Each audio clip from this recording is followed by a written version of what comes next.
Hello, Mr. Vernon Elvin Curtis. Today is Friday, April the 12th, 2024. I am back at the cemetery, and I gotta tell you, when I go to the cemetery more than once in a week, it's because there's a lot going on in life, and I like to continue living my life in onward, upward soldier ways. This too shall pass, living my life as a cliche, doing what's good and fueling myself with things that I know make me feel good.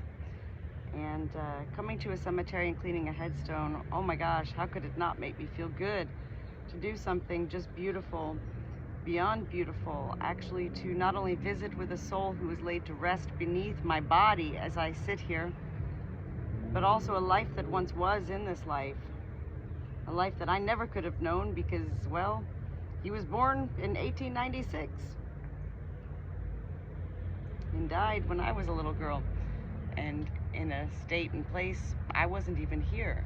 So this is, to me, what I find beautiful about cleaning headstones is no matter where the cemetery is, the grave is, no matter where the headstone is, the body is laid, it's all about life. And I do find great peace in honoring such life by doing something so kind as to make sure that a headstone is cleaned. But really, for me, I don't know, I guess it's never really been about the cleanings. It's not about how clean the headstone gets. For me, it really is more about the visit, more about the acknowledgement, more about the awakening to seeing and feeling and realizing and knowing that there is far more to life than life itself here. With that being said, Mr. Vernon Elvin Curtis, Private U.S. Army, World War I, a Army veteran, born March 8th, 1896, transitioned into heaven on February 1st, 1985. At 88 years old, beautiful life, I hope. Thank you, Vernon, for your life. Thank you, Vernon Elvin Curtis, for your service to our country. What a brave soul. I hope you know how grateful life is for you. And there's a lot of Facebook and social media things going around right now about, oh man, the realities of, hey, when we die, we're not remembered. We're remembered by our children, our immediate family, but then they all grow and then they die. And, so it's like, within a matter of 50 years, 10 years, 5 years, whatever, we become nothing. And yet we still continue to strive, living to be somebody, We want to make our marks in this life, and that's a good thing to want to do. But it's not all about becoming famous or a celebrity or having fortunes. I don't know, maybe all that is nice too. I'm sure it is. But I don't know, I guess it's really more about connecting to life as it is and going, wow, I'm actually sitting here right now cleaning a headstone of somebody. I don't even think about the body beneath my feet, my legs right now. This is somebody who lived in this life. They were very much so alive for 88 years. I will never know this person. I never knew this person. It's not about what I know. It's about what I feel. And I feel every life deserves to be remembered and seen in such ways. It's very heartbreaking when I find headstones that the grass is all over you know, the headstone, and the headstone's almost gone. You're like, oh my God, if I didn't find this headstone, oh my God, they would have like disappeared. Like, who would this person be? Well, this person is no longer here, you know, but they'll always be here because they did make their imprint. Mr. Vernon, Elvin Curtis, I know you made your imprints. I don't know how you made them, and I don't know what those imprints were, but I know that you served your country, and that is a beautiful honor, and you should be recognized, always remembered. When I came here a few days ago, the little headstone of the little 2-day-old baby that I cleaned, at the bottom of that headstone it said, "Gone but not forgotten," and I was like, okay, that's a common phrase used, you know, with death, gone but not forgotten. And then I began to think about how people just go and they take it to other extremes. It was just a baby, you know? That baby didn't even know life. Did it not? Like, who are we to say? Days ago, on our farm, I was out just having a good old time with my lambs, my livestock guardian puppies. We were living at large. And the next thing I know, my dogs are barking. And they wouldn't stop barking, and it was a bark I'd never heard. So I was like, what? So I looked, and what I found was a cat had been hit by a car and catapulted, thrown into our actual farm property from the highway. And that's a mighty long way. It was awful. I knew as soon as I saw this cat, I knew this wasn't about, oh my God, let me save this cat, let me try, let me do, what can I do, what can I do? I knew as soon as I knew. I was like, there's nothing I can do. Oh my God. Like, what? What do you mean? How do you just come about a life that's dying? And what do you do? And you're alone, and I was alone. I was all alone. So you do what you do. And I did what I did. And I video a lot of my life, obviously, uploading these videos of cleaning headstones. I uploaded this video when this cat appeared in my life in such a way. And this cat did die. This cat did die with peace. I felt nothing but peace for this cat. But what happened is, in the world of social media and the world of world life itself, I was not expecting these videos to go viral. None of my videos have gone viral. I'm not about viral. I'm not about becoming famous on TikTok or YouTube, you know? I just share what I share. And these videos went viral. I mean, it's a week later. And I'm still getting these horrible responses. I'm talking ugly as ugly can be. Mean things said. Calling me cruel.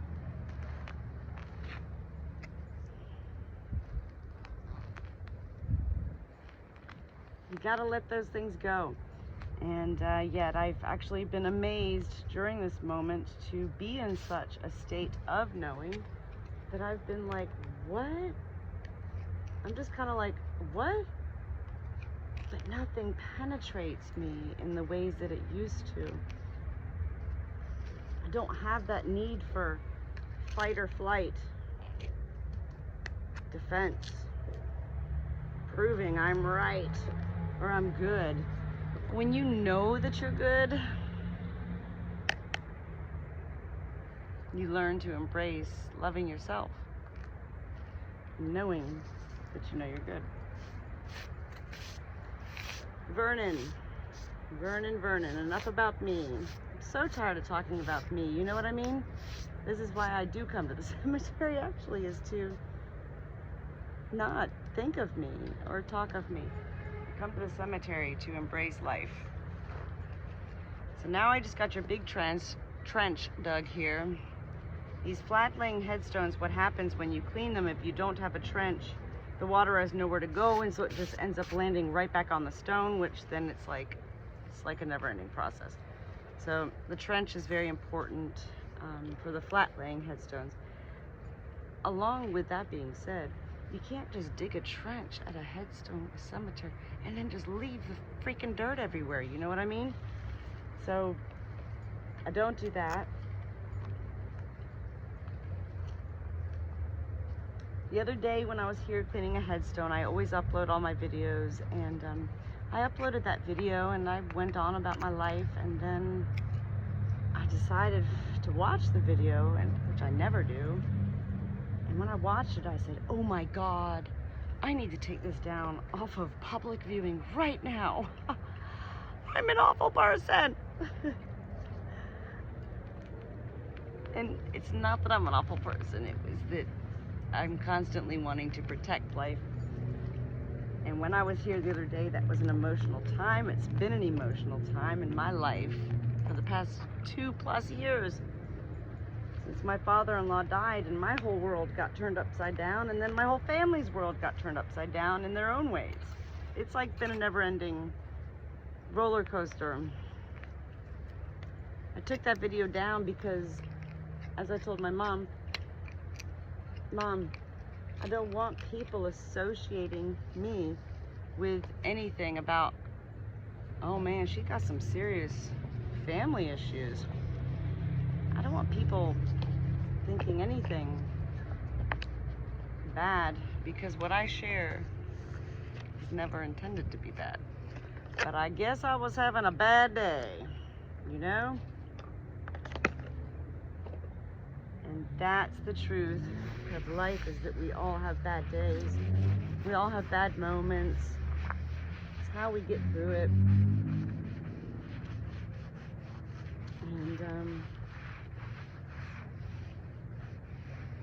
after cleaning over 900 headstones at this point, I've learned that I probably usually don't find anything of historical life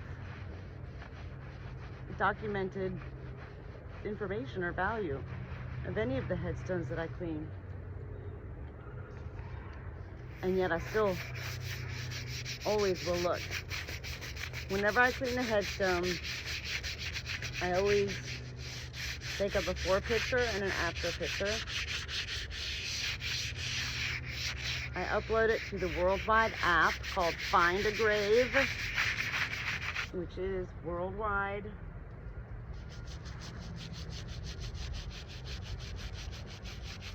I'm used to coming to cemeteries. Come on, 900 headstones. I'm used to coming to cemeteries and talking out loud. Who here is going to interrupt me, right? Like, nobody interrupts me here. And yet, oh my God, the outside world, which is the reason I come to cemeteries, to escape the outside world of life, continues and always will continue. I'm not talking about just me. To lay upon our thoughts such false things. We have to believe in ourselves.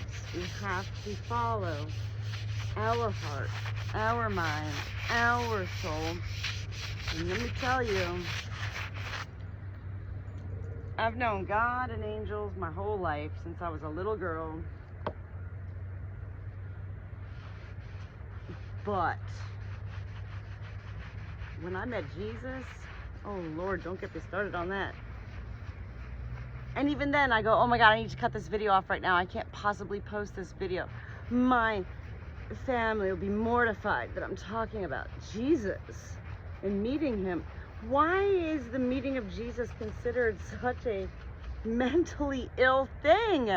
Like, I don't understand. And yet I remember before I myself met Jesus. It's what I thought too. Oh man, they talk about Jesus? They're freaking crazy. What's wrong with them? There's nothing wrong with loving Jesus. There's nothing wrong with loving God and loving angels and living your life to please a universe, to your beliefs, which I refer to as heaven. There's nothing wrong with that. I couldn't believe these comments, this cat that ended up catapulted into my property. I mean, when I saw it, I was like, are you kidding me, God? I literally was like, are you kidding me? Oh my God, like why? Why would you do this, God? I quickly realized, oh my God, my own husband might have seen this and just walked away and left the cat there to die on the side of the road. And that's not me.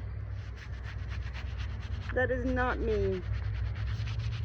I can't walk away from any life, whether you're dying physically or dying emotionally.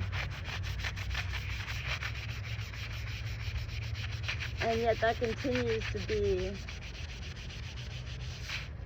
I guess, the blame, the shame, the judgment. And it is from family, and I love my family. Oh my gosh, I love my parents, my mom and dad. I love my sisters and my brothers. Hey, we don't get along, but I love them. And I know they love me. I do know they love me.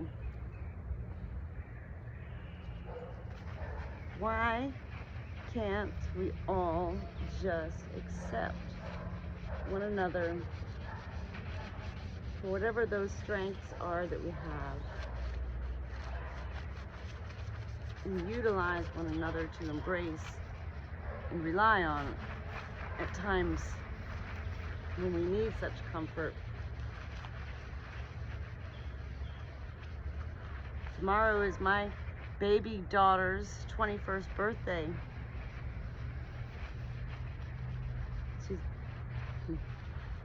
See, for me to sit here on video and say like, and she's not even talking to me. That makes it sound so bad. I mean, but it is bad. It is bad. It is sad. And yet, I continue to remind myself, and I share with my own mother, hey Mom, guess what? I didn't really like you at all until I turned about 40 and I moved far away from you, Mom. And then you became my best friend once I got away from you. And yet all those years, what I was thinking as a young growing up person, I couldn't have known. I'd later realize we're all just really part of life. And growing up, not about mental illness. This world is too fast to judge and blame and shame. Oh my gosh, I'm actually hearing right now from Vernon. This is, okay. All right.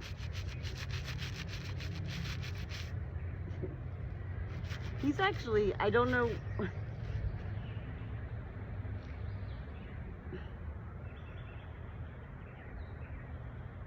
Okay, Vernon is quoting a passage from the Bible, and I don't know what passage it is. He's smiling as he's relaying this passage to me, and all I can hear in the words are, enough is enough. Vernon, are you telling me I talk too much? I know, Vernon. Tell me something I don't already know. And I do respect spirit too. And when I say I felt this soul just saying that, I know he does want me to stop talking. So I shall. Okay, looking good. I already feel you're very quiet, man, very quiet. Wow. You actually feel what I feel from you right now, Vernon. Very much like my husband and his father. Very quiet, observant, loving soul.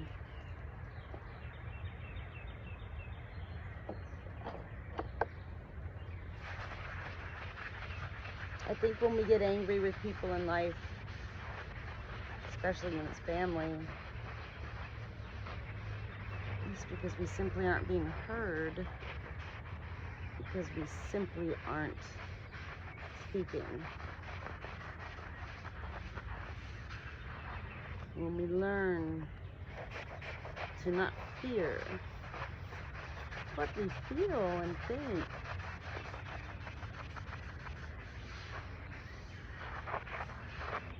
life can be good for all.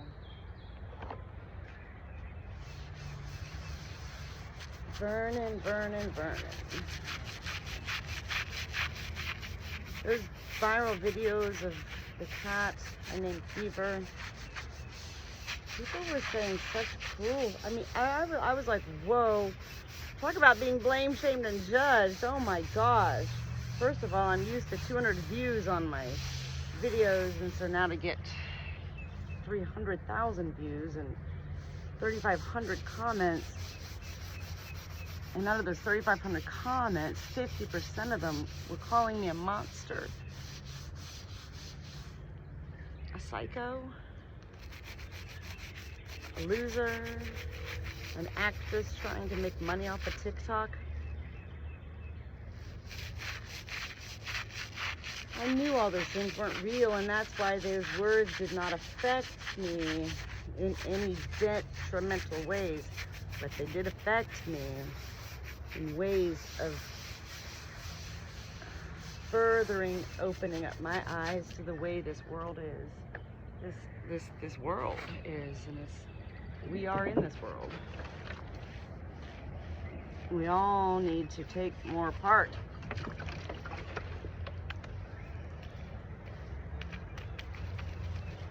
Wow, this looks good. Very good.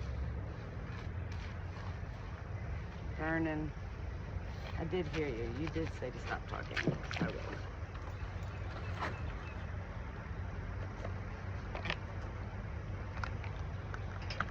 So this is actually Vernon's footstone, his big cemetery. His stone is right behind me. And somebody just pulled up behind me right now.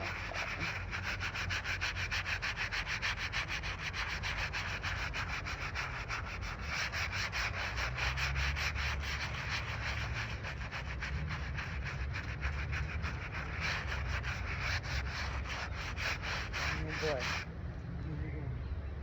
Who was that? Was that my new cemetery friend? I did make a friend here the other day. It's not often that I meet people here at the cemetery, but when I do, I always remain on the outskirts. But when they come to me, I'm here. So I'm wondering if that was my new cemetery friend. I don't know.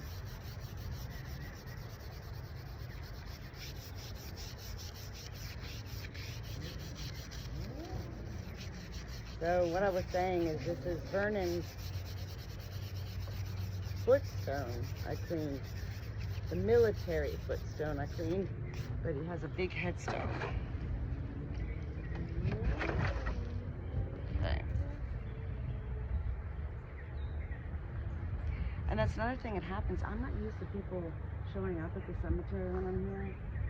So,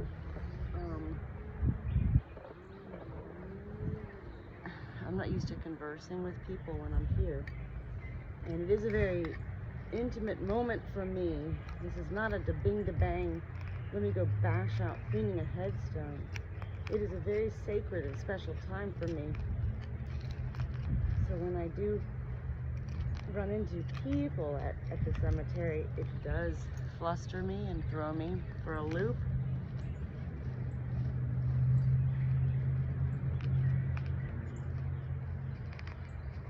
And yet, I always just go with the flow.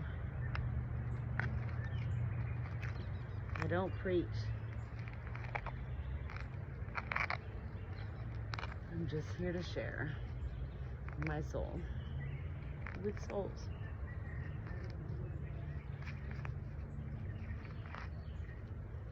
All right, so now that I got this also, I forgot, come on, big headstones here.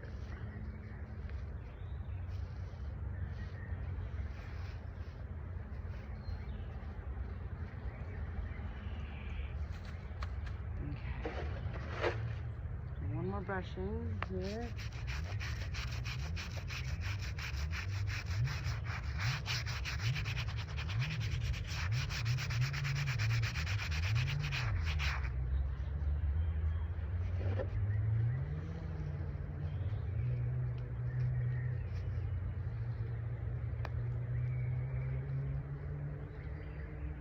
Oh, that moment when your real nail breaks. Ow. Alright. Well, that was just like a really big burst of energy from me. As you can see from the beginning of this video till now, look at the peace. Look at the peace I found myself in. I went from arriving on a mission to do good, feel good, do what you know makes you feel good. And then I ended up on a rant about life. But the one truth remains.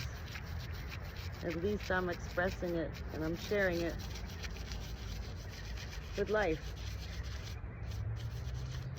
And you don't have to be alive walking through a cemetery as a real live human person to be alive.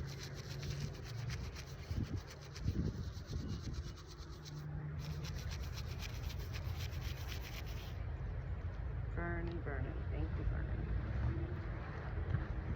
It still is really weird. Who was that? They just pulled up behind me. I didn't even see.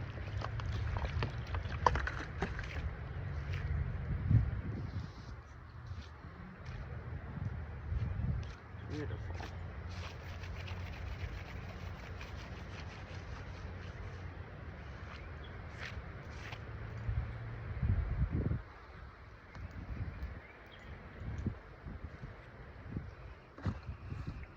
Vernon, Elvin, Curtis. I'm gonna dry off your stone and take the after picture, and I'm gonna put some flowers in for you. Thank you for your life, Mr. Curtis, Mr. Private U.S. Army. World War I. World War I. I can't even imagine. And this is how it is with life. This is how it is with families. We can't imagine what our parents went through, and then our children can't imagine what their parents went through. And yet, when we lose that curiosity to imagine, that's when we find ourselves lost in this life. So we really should always want to imagine. And I'm sitting here going 1896, what in the world? It's hard. It's hard to imagine. It really is. But when you try, it opens up all sorts of doors. And that's what we live for, is opening up doors.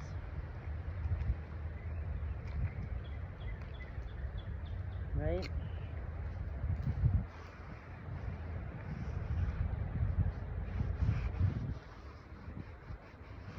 Vernon, Elvin, Curtis, thank you for your life. Thank you for your service to our country. I hope you did not fear your death. Hope you continue to rest in eternal peace and live a beautiful life in another world, another universe of all peace, no pain, no suffering, all love and joy. And thank you for spending this time with me, Vernon.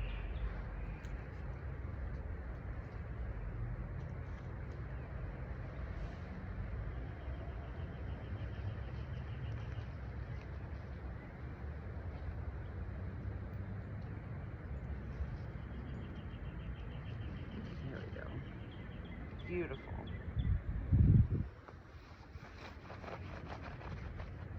It's not about how clean you get a headstone. It's really not. But it is about the time you spend.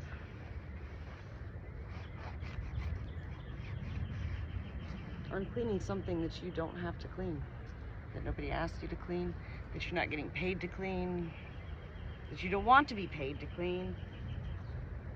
It's what we choose in life, our own venues, and this is one of my venues. Soul searching, soul seeking, and sharing.